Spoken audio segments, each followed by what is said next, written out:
ይሄን ሁሉ ኸልቅ በመግደል ላይ ኃላፊነት የተሰጠው የግድያው ተወካይ ማን ነው? መለከል መውት ነው። መለከል መውት እኮ ይሞታል። መለከል መውት አኺሩ መን የሙት ሚነል ኸልቅ፣ ከኸልቅ የመጨረሻ የሚሞተው እሱ ነው። በትእዛዝ ነው። ሩህን አውጣ ይባላል። ሩህን ሲያወጣ ይጓጉራል፣ ይጮሃል፣ ይላል። ከባድ ነው። በጣም እንትን ነገር ነው። እና በቃ እንትና ተከተለኝ የምትለው በቃ በላይም በታችም የለም ያለ አላህ ጀለ ጀላሉ።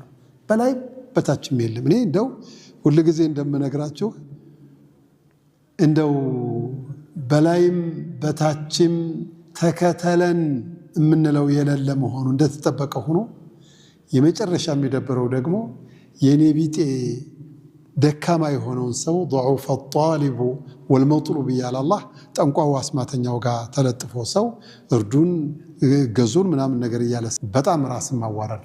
በተለይ ለጅን የሚገብር ሰው ለጠንቋይ ጠብር ገፍ የሚል ሰው የአላህን ትእዛዝ የነብዩን ሱና አለይሂ ሰላቱ ወሰላም በዚሁ በጥንቆላውና በኩፍሩ በዚህ በመጥፎ ስራ ሳቢያ የሚተው ሰው ከቁርአኑ ከዲኑ ከሐቁ የሚያፈነግጥ ሰው በጣም በሐቂቃ ያልታደለ ነው።